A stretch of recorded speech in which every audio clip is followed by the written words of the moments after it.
بسم اللہ الرحمن الرحیم۔ السلام علیکم لسنرز، آج جو ہم بیان سنیں گے اس کا نام ہے حضرت عبدالعزیز رحمۃ اللہ علیہ کی نانی۔ اسے ہم 2 پارٹ میں سنیں گے، تو چلیں پہلا پارٹ سنتے ہیں۔ حضرت فاروق اعظم رضی اللہ تعالیٰ عنہ کا دور تھا۔ آپ رضی اللہ تعالیٰ عنہ کی عادت مبارکہ مدینہ میں کبھی کبھار رعایا کی خبرگیری کے لیے گشت کی تھی۔ اس عادت کے تحت ایک روز آپ گشت کر رہے تھے کہ ایک گھر کے پاس سے گزرے تو بلند آوازیں آ رہی تھیں۔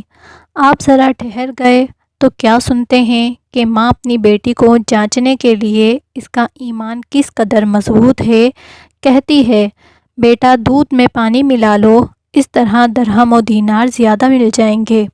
بیٹی نے کہا، کیا آپ کو پتہ نہیں کہ مسلمانوں کے خلیفہ حضرت عمر رضی اللہ تعالیٰ عنہ نے ملاوٹ سے منع کر رکھا ہے؟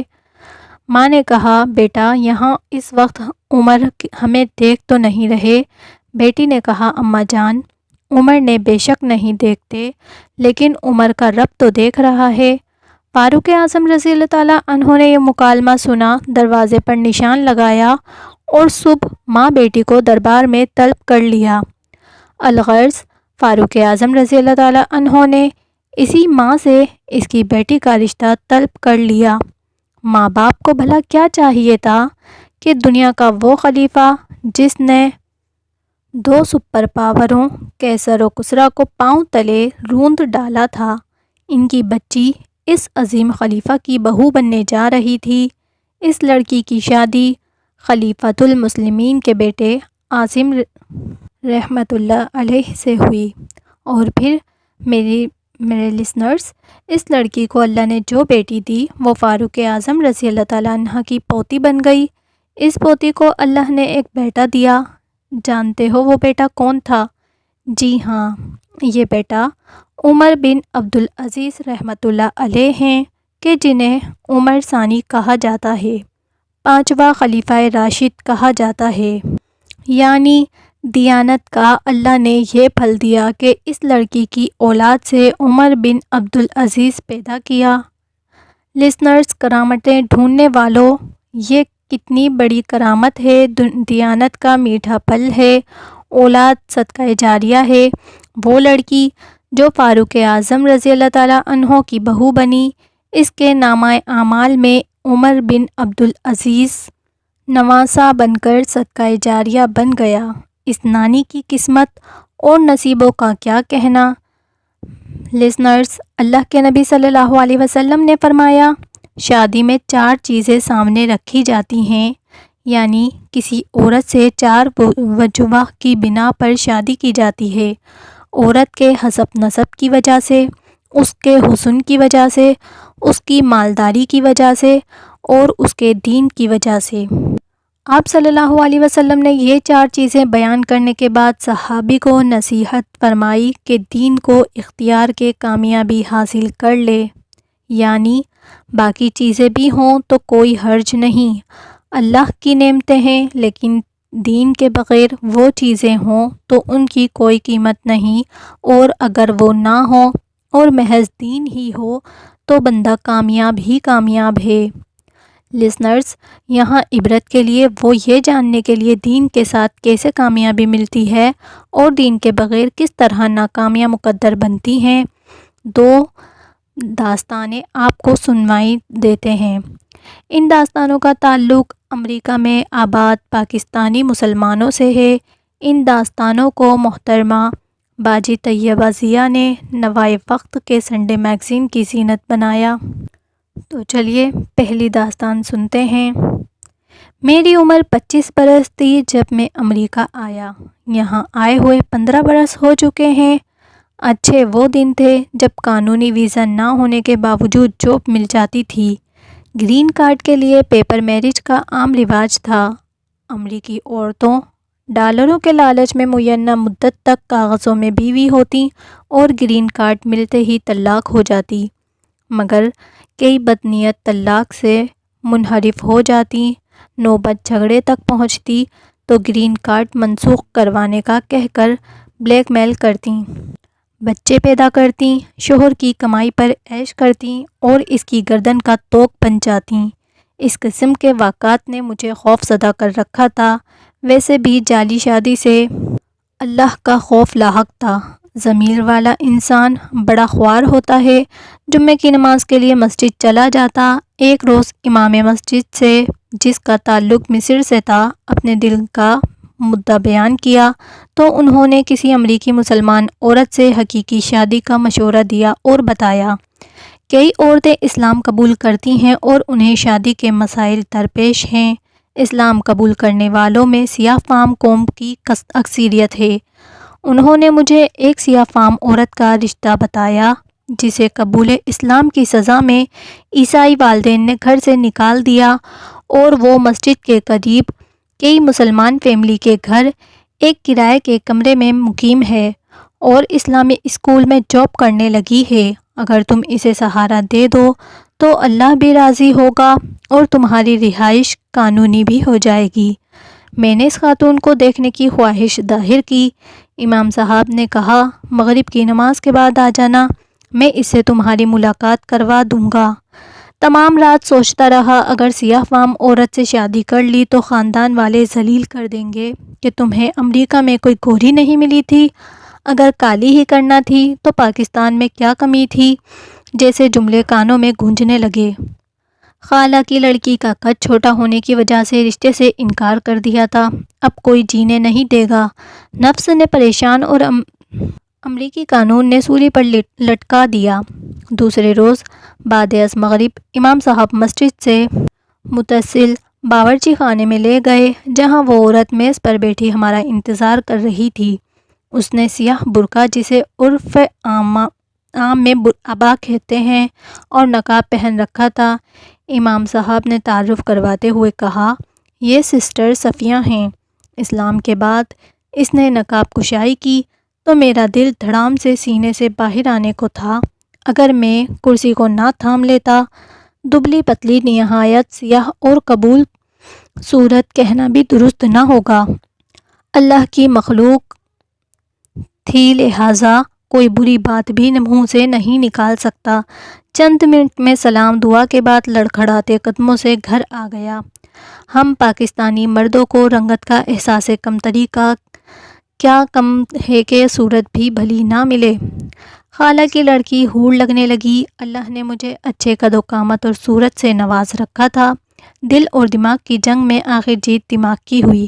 سوچا گھر والوں سے خفیہ شادی کر لوں، گرین کارڈ حاصل کرتے ہی طلاق دے دوں گا۔ ان دنوں گرین کارڈ 1 سال کے دوران مل جاتا تھا۔ امام صاحب سے ہاں کر دی اور یوں 2 ہفتے بعد جمعے کے بعد ہمارا نکاح کر دیا گیا۔ میں صفیہ کو لے کر اپنے فلیٹ میں آ گیا۔ دل پر جبر کر کے شب و روز بیتنے لگے۔ صفیہ کو میری سرد مہری کا اندازہ ہو چکا تھا، مگر اس نے کبھی حرف شکایت نہ کہا۔ ہم دونوں اپنی جاب پر چلے جاتے، شام کو لوٹتے۔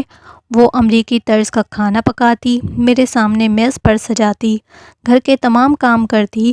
اس کے ہونٹوں کی جنبش سے ذکر الہی کی مہک آتی رہتی۔ کوئی فضول بات یا بحث نہ کرتی، میرے اکڑے لہجے پر خاموش رہتی۔ نماز، پردہ، قرآن، میری خدمت، خاموشی، صبر و شکر، ان سب کو دیکھ کر میرا دل گھبرا جاتا۔ صورت کے علاوہ کوئی برائی ہو تو میں اسے تنگ کر سکوں جو کل کو طلاق کا سبب بن سکے، مگر کچھ ایسی بات ہاتھ نہ لگی۔ مجھے اس سے محبت نہ ہو سکی۔ ہاں، البتہ خود پر غصہ آنے لگا کہ میں نے ایک نیک سیرت عورت کو دھوکہ دیا ہے۔ شادی کے 4 ماہ بعد میری جاب ختم ہو گئی۔ نئی جاب کے لیے کوشش شروع کر دی اور اس میں 2 ماہ کا عرصہ بیت گیا۔ اس دوران صفیہ اکیلی کمانے والی تھی، مجھ بے روزگار کو گھر بٹھا کر کھلاتی تھی، محنت کرتی اور مجھے بھی حوصلہ دیتی۔ ایک میں تھا کہ شرمندگی سے اسے کسی دوست کے ہاں دعوت پر لے جانے سے کتراتا تھا۔ انہی دنوں ایک قریبی دوست کا بیوی سے جھگڑا چلتا رہا اور نوبت طلاق تک پہنچ گئی۔ اس کی بیوی خوبصورت تھی، مگر مغرور اور بد زبان مہمانوں کے سامنے شوہر کو ذلیل کر دیتی۔ اس کی بدولت دوست کو گرین کارڈ ملا تھا۔ نخروں کا یہ عالم کہ مہمانوں کے سامنے ٹانگ پر ٹانگ رکھے اپنے شوہر کی طرف دیکھ کر کہتی ہے، یہ جانتے ہیں میں کس قسم کے ماحول سے آئی ہوں، یعنی اپنے میکے کی عمارت کا رعب ڈالتی، وہ غریب جی حضوری میں گھر بچاتا تھا۔ دوست کو سمجھانے گیا تو بولا، یار گھر عورت بناتی اور بچاتی ہے، جس گھر کی بنیاد لالچ پر ہو اسے لاکھ سہارا دو، دیواریں گر جاتی ہیں۔ گرین کارڈ جہنم بن گیا میرے لیے۔ میرے سسرال سالوں کو ڈاکٹر داماد چاہیے تھا۔ یہ لوگ بھی پاکستان سے یہاں شفٹ ہوئے ہیں اور میں بھی۔ فرق اتنا ہے ان کے ہاں ڈالر بولتے ہیں اور میں ابھی متوسط گھر سے تعلق رکھتا ہوں۔ پاکستان جانا پسند نہیں کرتی اور کبھی چلے بھی جائے تو جاتے ہی گاڑی کا تقاضا کرتی ہے، جبکہ میرے بھائی کے پاس موٹر سائیکل ہے اور مجھے ٹیکسی پر ہر جگہ جانا پڑتا ہے۔ پاکستان میں ہوں یا امریکہ، اس عورت نے مجھے ذلیل کر دیا ہے۔ ڈاکٹر کی بیگم تو بن گئی ہے مگر میری بیوی نہیں بن سکی۔ یار ہم دونوں نے گرین کارڈ کے لالچ میں شادی کی ہے، مگر تم خوش نصیب ہو جسے نیک عورت ملی ہے۔ اسلام اس کی پسند ہے جبکہ ہمیں اسلام ناپسند کرتا ہے۔ جمال اور مال نے مجھے کہیں کا نہیں رکھا۔ تم کمال کی قدر کرو، اس میں جمال ہے۔ بھابھی کی قدر کرو اور مجھے بھی معاف کر دو جس نے تیری شادی پر مذاق اڑایا تھا۔ دوست کی حالت زار نے میرے دل کی شمع روشن کر دی، ضمیر کو جھنجھوڑا، اور گھر جاتے ہی میں نے پہلی بار مسکرا کر صفیہ کی طرف دیکھا۔ اس نے حیرت سے امریکی انداز میں کہا، کیا جاب مل گئی ہے؟ نہیں تم مل گئی ہو۔ اللہ نے ہمیں ایک بیٹا دیا۔ اس کی پیدائش اور گرین کارڈ ملنے کے بعد والدین کو اصل صورتحال سے آگاہ کیا۔ اب گرین کارڈ ملنے کی صورت میں پاکستان آ سکتا ہوں، مگر میں نہیں، ہم تینوں۔ والدین کو وقتی دکھ ہوا، مگر پوتے کا سن کر خون نے جوش مارا اور ہماری آمد کے منتظر رہنے لگے۔ جاب بھی مل چکی تھی، 1 ماہ کی چھٹی پر وطن گئے۔ صفیہ نے حسب عادت برقع اوڑھ رکھا تھا۔ لاہور سے گاؤں جانے میں 5 گھنٹے لگتے ہیں۔ گھر میں پہنچ کر صفیہ کے ساتھ وہی سلوک ہوا جس کا مجھے یقین تھا۔ اسے پنجابی نہیں آتی تھی، مگر چہروں کی زبان کون نہیں جانتا۔ وہ صبر کرتی رہی اور ایک لفظ شکایت کا نہ کہا۔ والد نے میرے ولیمے اور پوتے کے عقیقے کی خواہش پوری کی۔ ماں اور بہن کی نسبت باپ اور بھائی نے صفیہ کو قبول کیا اور اس کی سیرت کو سراہا۔ ماں بھی خاموش تھی، مگر بھابھی نے سب کے سامنے کہہ دیا، تیری بیوی کو برقع اوڑھنے کی کیا ضرورت ہے؟ کون اس کی طرف دیکھے گا؟ نقاب تو حسن چھپانے کے لیے اوڑھتے ہیں۔ اس جملے کے 2 روز بعد ہم لاہور ہوائی اڈے پر تھے۔ میں اپنی باکمال بیوی کو مزید جہنم میں نہیں رکھ سکتا تھا۔ پاکستان میں اکثریت کو جمال و مال کی ہوس ہے۔ لڑکی کا رشتہ لینے جاتے ہیں تو بڑی معصومیت سے کہتے ہیں کہ ہمیں کچھ نہیں چاہیے، نہ حسن اور نہ ہی جہیز کا لالچ، بس لڑکی نیک اور فرما بردار ہو۔ لڑکی کو دیکھتے ہی ارادہ بدل جاتا ہے اور پھر کبھی لوٹ کر اس گھر نہیں جاتے۔ لڑکے سے زیادہ لڑکے کے گھر والوں کو حسن اور مال کا لالچ ہوتا ہے۔ صفیہ نے اپنی سیرت سے میرا دل موہ لیا، مگر میرے لیے گھر والوں کو قائل نہ کر سکی۔ بھابھی جیسی بدزبان کو اس گھر میں مقام حاصل ہے، مگر صفیہ اپنی صورت کی وجہ سے وہاں 1 ماہ بھی خوشی سے نہ رہ سکی۔ گرین کارڈ کا لالچ جہنم بھی ہے اور جنت بھی۔ میرے دوست کے لیے جہنم ثابت ہوا اور میرے لیے جنت، مگر اس جنت کو پانے کے لیے قربانی تو دینا پڑی ہے۔ میں نے سیرت کو صورت پر ترجیح دیتے ہوئے اپنا دین و دنیا بچا لیے۔ آج میرے 3 بچے ہیں اور ماں کے ہمراہ اسلامی اسکول جاتے ہیں۔ بیٹیاں اپنی ماں کی صورت پر ہیں۔ میں دعا کرتا ہوں کہ اللہ میری بیٹیوں کو مجھ جیسا لالچی شوہر نہ دے جس کے نکاح کی بنیاد گرین کارڈ ہے، نہ کہ اللہ کا خوف۔ تو لسنرز، آپ نے پہلا بیان سنا، پہلی داستان۔ اب ہم اس کی اگلی داستان ریکارڈ کریں گے۔ اگر آپ کو بیان اچھا لگا تو پلیز میرے چینل کو لائک کریں، شیئر کریں اور سبسکرائب کریں۔ اللہ حافظ، فی امان اللہ۔